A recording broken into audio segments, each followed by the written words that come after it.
a hora da palavra, né? Não sei se os irmãos ainda têm ânimo para esperar. Porque a palavra é sempre a deixar assim, né? Lá pelo final, e aí a gente já está perdendo o ano, já está cansado, com fome, né? Bate aquele desânimo, aquele desespero. A pessoa só pensa na casa e na mesa, né? Mas o ponto mais importante é esse. Se a gente vier aqui e a gente não comer do pão, a gente não fez nada. Essa é a minha concepção, né? Verdade? Eu estudei outro dia uma pessoa falando sobre construção de igreja. Construção de igreja não, porque a gente sempre confunde ser igreja. Igreja somos nós, o corpo de Cristo. Nós devemos ser independentes desse ambiente. Nós não somos esse ambiente. Nós somos aqui, essas pessoas. E, portanto, nós iremos sempre estar juntos, seja em nossos lares, seja debaixo de uma árvore, sempre seremos igreja. Mas a pessoa estava falando sobre construir tempo, né? Tempo não, espaço. Sabemos também que o tempo já não existe mais. Construir espaço onde a igreja se congrega. E aí a pessoa falou e ela disse assim, aí Jesus pode voltar semana que vem. E eu fiquei pensando, como assim Jesus voltar semana que vem? Se nós estivermos esperando Jesus voltar semana que vem, tem alguma coisa errada nas nossas vidas. Porque eu tenho certeza que mesmo que Jesus volte agora, e eu não vá para o céu, eu quero que ele volte. Tem uma música, Nova Jerusalém, da versão Barcelos, que ela diz assim, né? Preparados ou não, ele virá. E quem ama o Senhor, mesmo correndo risco de não estar com ele, tem que solicitar, tem que suplicar que ele volte. Porque você pode ter tudo nessa terra, irmãos. Mas essa terra, o pecado, eu acredito que ele já entrou no seu processo assim, mais grave. Quando eu olho para essa terra, eu vejo somente a natureza e as pessoas. E eu me alegro em olhar para a natureza, para as pessoas, porque eu ainda vejo o meu Senhor. Mas quando eu vejo a maldade do pecado, quando eu vejo crianças sofrendo, quando eu vejo a corrupção, quando eu vejo pessoas doentes, e muitas das vezes parentes até clamando, pedindo que elas fiquem, né? Mesmo essas pessoas não sofrendo do leito de dor, eu fico pensando, como é que eu ainda quero ficar nessa dor? Eu fico aqui porque o Senhor me permite. Também não sou depressivo para tirar minha vida, né? Porque eu amo assim, ao Senhor e amo a vida que Ele me deu, mesmo padecendo dores. Mas, quando a gente conhece a Jesus Cristo, quando a gente tem intimidade com Ele, a tendência é sermos como Enoque, que já não era mais, porque foi morar com o Senhor. Essa é a perspectiva que o Senhor tem de nós. E essa deveria ser a nossa perspectiva para com Ele, e desejarmos estar com Ele. E essa manhã eu gostaria de falar sobre uma pessoa chamada Mardoqueu. Todos nós sabemos a história do Mardoqueu. Mas nunca é demais a gente reestudar a história do Mardoqueu ou qualquer outra história da Bíblia. Porque todas essas histórias, toda vez que a gente reestuda, a gente tira ânimo, a gente tira crescimento espiritual, crescimento mental, não é verdade? Porque os personagens bíblicos, eles estão aqui para nos fazer crescer, para trazer testemunho nas nossas vidas.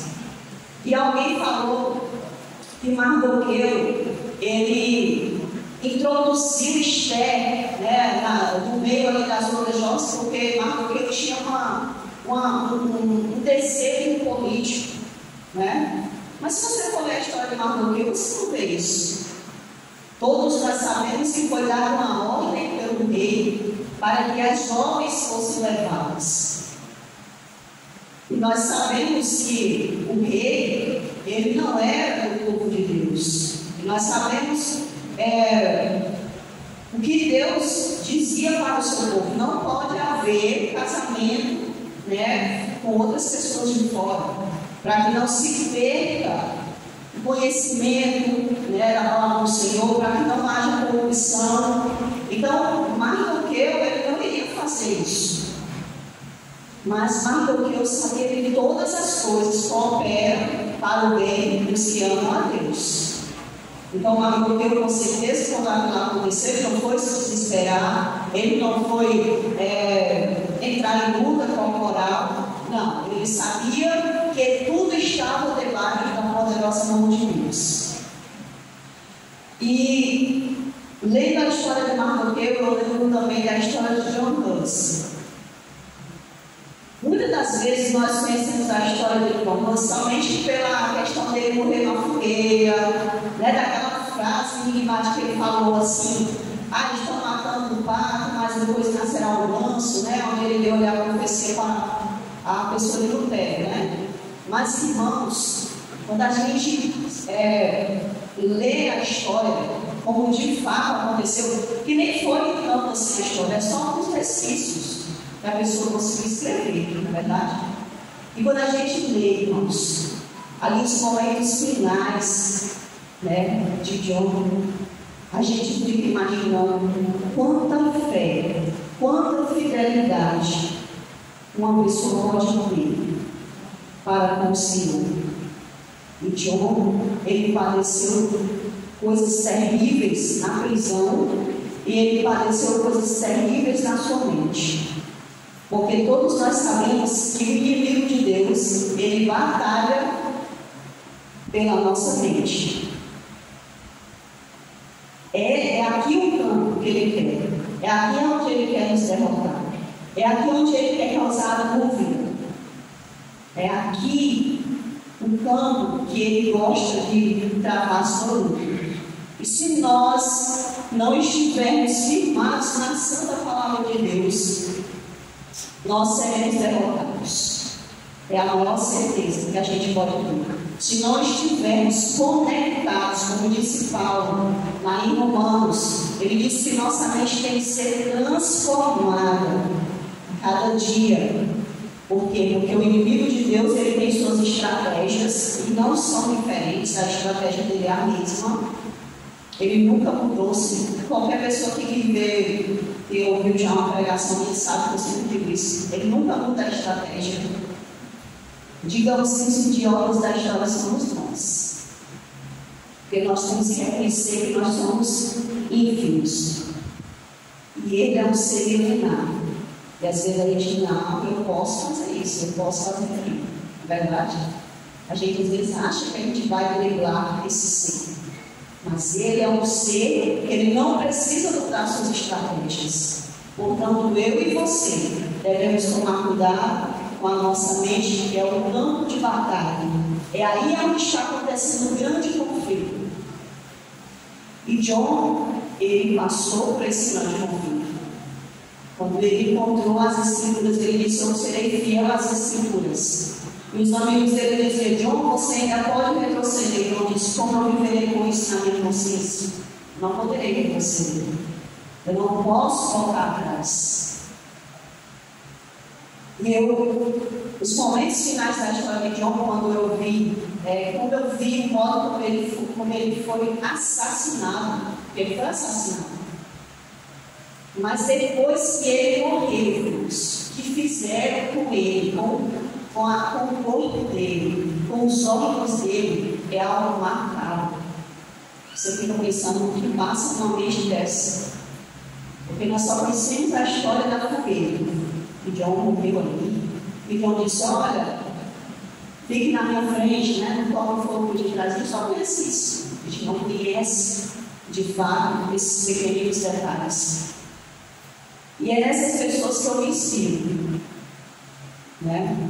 E Mardoqueu é também uma pessoa assim.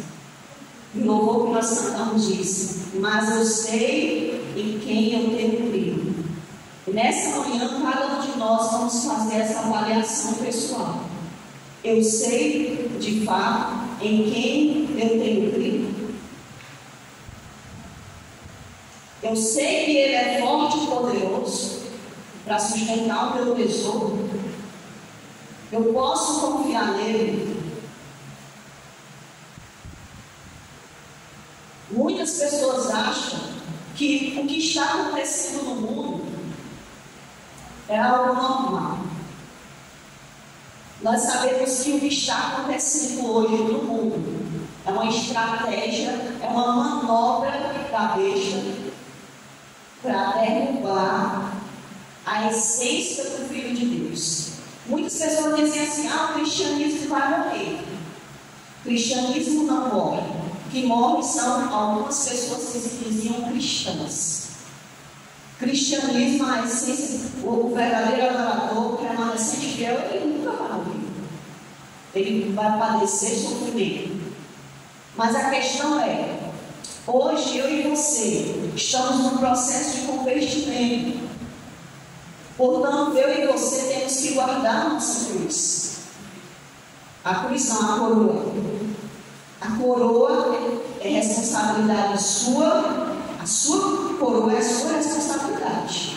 O Senhor disse lá em Apocalipse: cuidado para que ninguém tome a sua coroa. A coroa já é sua, já é minha.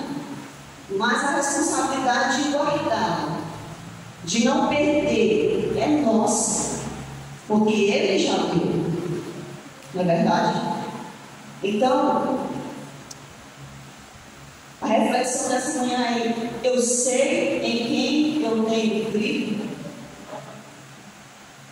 Quando o inimigo de Deus nos pressar, passaremos pela prova, porque Ele vai nos pressar, Ele vai nos amedrontar.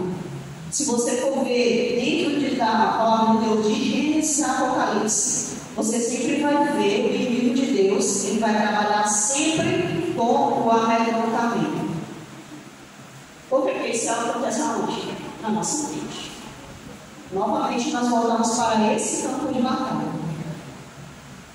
E aqui no livro de Esther, capítulo 3, diz assim para nós: depois dessas coisas, o rei Assuero engrandeceu Amã, filho de Abedá, Agagita, e o exaltou e lhe pôs no trono acima de todos os príncipes que estavam com ele.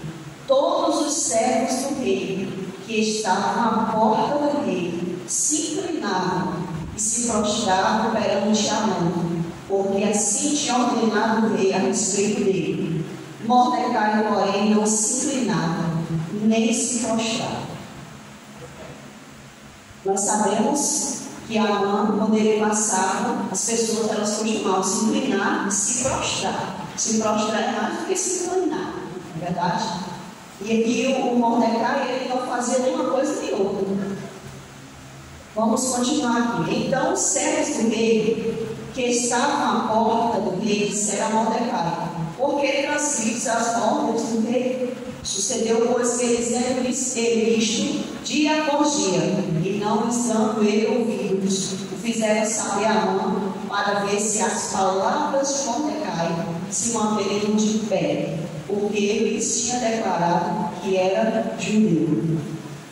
Então, as pessoas começaram a observar que o comportamento de Mordecai era diferente. Todos se inclinavam para aquele homem que se achava o quê? Mais do que os outros. Eu tenho poder. Eu sou o segundo abaixo do rei, não é verdade? Então eu tenho poder. Se inclinem para mim, faça o que eu digo, faça o que eu mando. Mas Mordecai não fazia isso. E aí aquelas pessoas, elas ficaram incomodadas.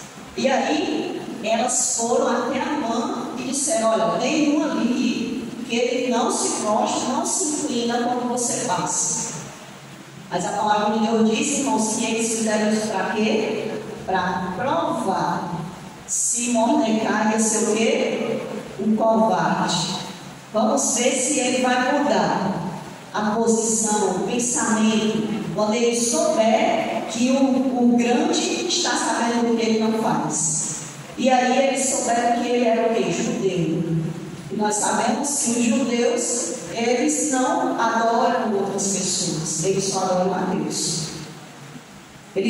Nós sabemos que Deus tinha respeito pelas pessoas, mas nessa questão de adorar, de tratar essa pessoa como ser superior, não, porque os reis antigamente eles eram dados como deuses, né? Quando Daniel chegou ali a Babilônia, Daniel disse: não comeremos das coisas do rei. Aí muitos adventistas dizem que ele era carne, né? Os adventistas dizem assim: não era carne.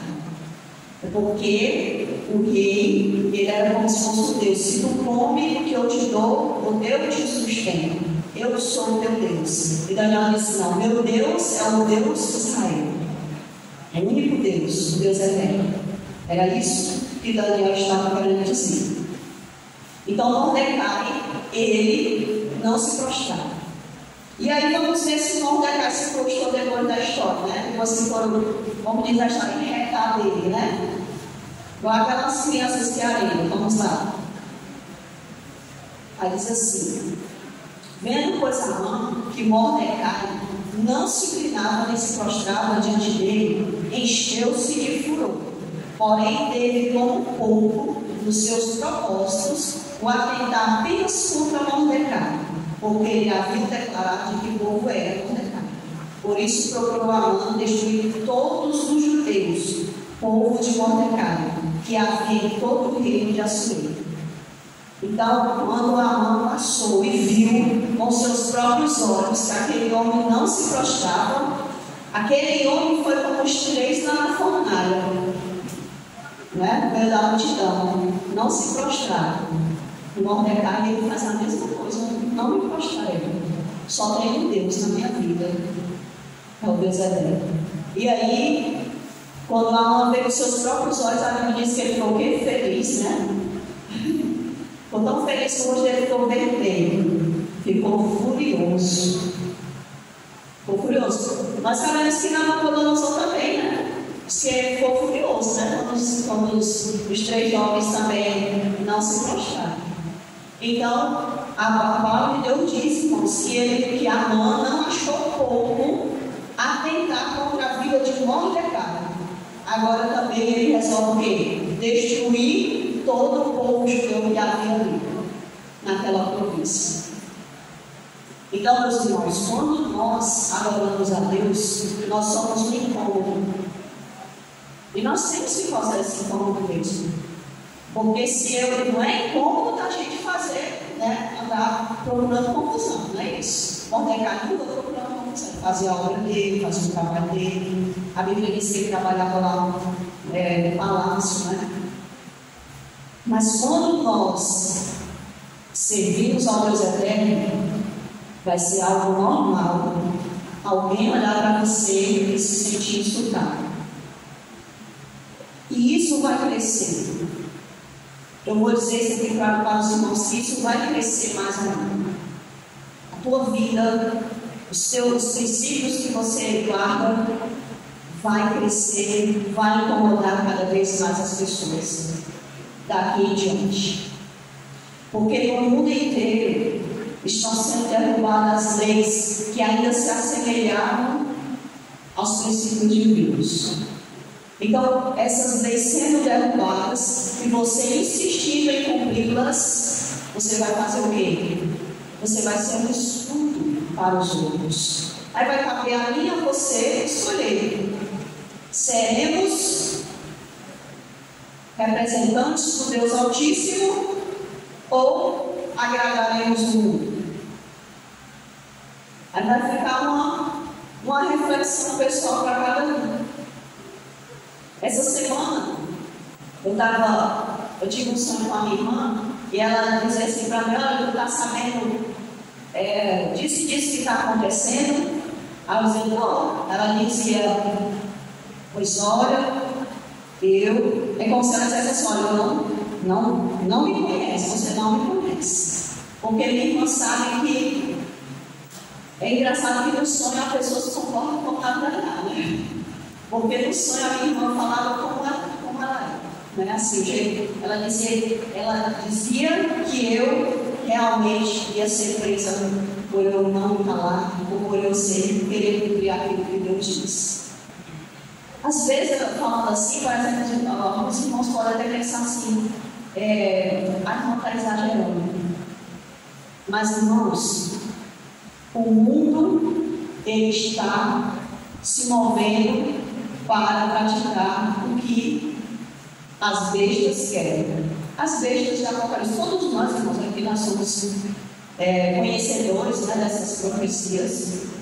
Para ser algo normal no nosso conhecimento. Muitas pessoas não gostam de estudar profecia, não entendem o porquê, porque nós estamos nesse contexto profético, estamos passando por ele atualmente. Outro dia eu vi um irmão pregando e ele disse assim: eu não sei por que as pessoas estão tão divididas. Aí eu pensei, acho que esse irmão esqueceu de estudar a profecia, porque nós sabemos que nós estamos passando por uma separação. O mundo está fazendo a gente fazer escolhas. Mordecai fez escolha. A escolha de Mordecai foi: serei fiel, porque eu sei quem eu creio. Eu não vou crer no homem, eu vou crer em Deus. Vou continuar crendo em Deus. O mundo está passando por essa fase de separação. Eu e você devemos refletir hoje. Hoje não é um sábado comum, irmãos. Hoje não é só mais um sábado que eu e você vestimos a nossa roupa e viemos aqui. Hoje é um sábado de reflexão, de mudança, de avaliação pessoal. Hoje é esse sábado. Hoje pode ser o nosso último sábado. Você consegue viver sem estar realmente em congregação? Essa é a pergunta que eu me faço. Quando as congregações forem fechadas, você consegue viver sem ela? Você consegue estudar a palavra? Você consegue louvar em casa? Você tem força para fazer isso? Você está treinando a sua mente para esse momento? Quando eu era adolescente, eu entrei nessa igreja, eu escutava muitas pessoas falando sobre perseguição. Hoje eu já não escuto tanto. Porque os desbravadores vão nos ajudar, vai entrar ali, vai entrar lá. Eu aprendi isso. Mas hoje eu tenho visto muito só desse plano. As pessoas não estão mais valorizando aquilo que elas têm aprendido. Então eu pergunto a você, e pergunto a mim também: eu e você conseguimos viver hoje sem estar dentro dessa congregação? A nossa fé se manterá viva? Muitas pessoas, quando as igrejas fecharam, quando as estruturas fecharam, muitas pessoas se perderam, assim, ficaram sem norte. Parecia que o Deus dela era só aqui no meio da congregação. E aí? Você já fez essa pergunta? Todos nós sabemos que poderá acontecer isso de novo. E de uma forma mais acirrada. O mundo está sendo preparado para nos pressionar. Você e eu vamos aguentar a pressão? Todos nós sabemos que quando se colhe o grão de trigo, ele tem que passar por uma pressão. Ele tem que ser pressionado para sair da caça. Hoje nós estamos sendo pressionados. Está saindo grão, nós ainda estamos na fase de caça. É uma pergunta, é uma reflexão que eu e você temos que fazer. O Senhor já está preparado para me buscar o seu povo. Não pense que Ele vai vir pegar um povo 100% preparado. Ele vai vir pegar um povo que não quer mais pecar, que odeia o pecado, rejeita o pecado, e que a única solução é vê-lo face a face. Eu e você estamos aguentando a pressão. Mordecai, ele foi pressionado. E ele não fugiu do seu propósito. A palavra de Deus diz que houve um decreto de morte para o povo judeu, mas Mordecai não sabia, irmãos, que havia um decreto especificamente para ele. Ele não sabia. Mas havia aquele decreto de morte para Mordecai. E o que Mordecai fez? Ele foi buscar um político? Ele foi pedir ajuda a um político? Ele foi suplicar? Olha, Esther. Não, ele disse: Esther, faça alguma coisa, Esther.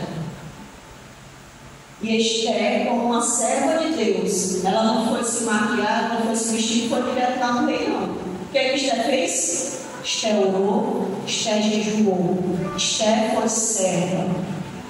Porque Esther disse: para eu fazer isso, para eu botar o meu pescoço à prova, eu vou primeiramente aos pés do Senhor. E Esther foi até o Senhor. Esther jejuou, Esther orou. E aí Deus deu o que a Esther? Deus deu uma estratégia. Todos nós, quando nós estamos numa aflição, se nós orarmos, se nós jejuarmos, o Senhor sempre vai nos dar estratégias. Esther foi serva. Mordecai, ele estava clamando, ele estava desesperado. A Bíblia diz que ele jogava cinza sobre ele. Ele estava dizendo para Deus: Senhor, socorre. Ele nem sabia que tinha uma morte preparada para ele. Ele não sabia. A Bíblia fala que Mordecai ele se importava tanto com os seus irmãos. Os atos de Mordecai ficaram gravados na história. E Mordecai ele não amava Babilônia, ele não amava aquela província onde ele morava. A Bíblia fala no livro de Esdras, no livro de Neemias, que Mordecai voltou para Jerusalém, mesmo Jerusalém estando destruída. Então Mordecai não amava os meios políticos, ele amava Deus, ele amava o Senhor, ele procurou ser fiel ao Senhor. E eu pergunto, a pergunta que eu deixo para mim, para você é: vamos ser fiéis ao Senhor, custe o que custar? Ou será que nós apenas estamos nos acostumando com as roupas que nem eu vou, eu sou Caleb? Às vezes está parecendo que nós estamos apenas fazendo isso, apenas uma palavra solta na nossa boca.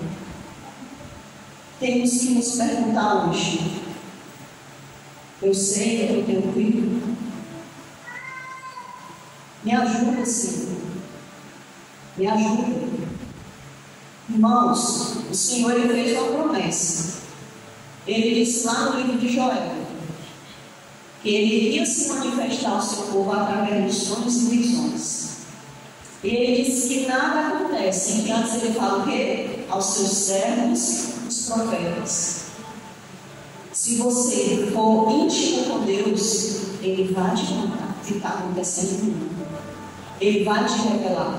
Agora, se eu fizer vista grossa, se eu não quiser ouvir, ele também não poderá fazer nada nem falar nada para mim e para você.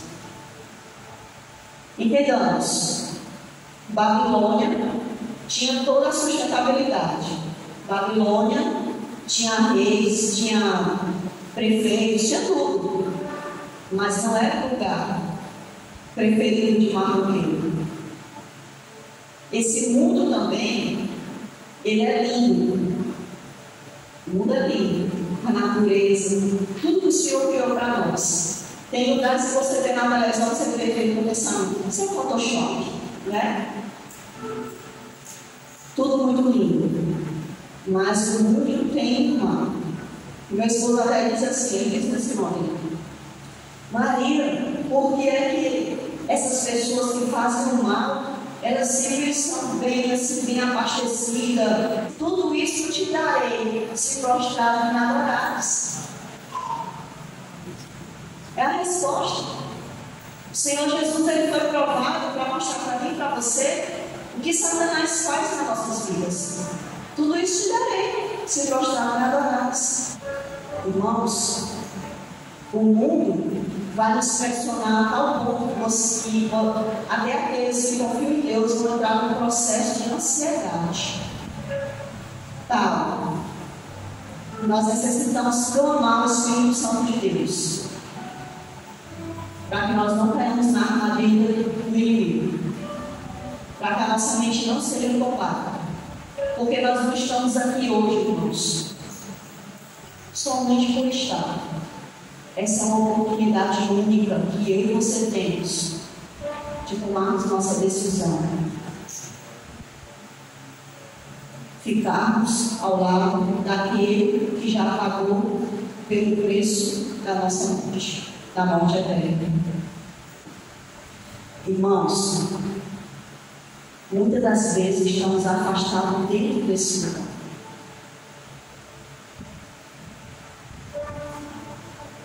Estamos quebrando princípios, mas muitas das vezes estamos agindo como se nada tivesse acontecido. Dentro da igreja hoje, no meio da igreja hoje, existem pessoas que têm quebrado princípios e têm dirigido, têm sido líderes de desbravadores, como se nada estivesse acontecendo. Estão liderando crianças, estão liderando adolescentes, mas estão longe de Deus.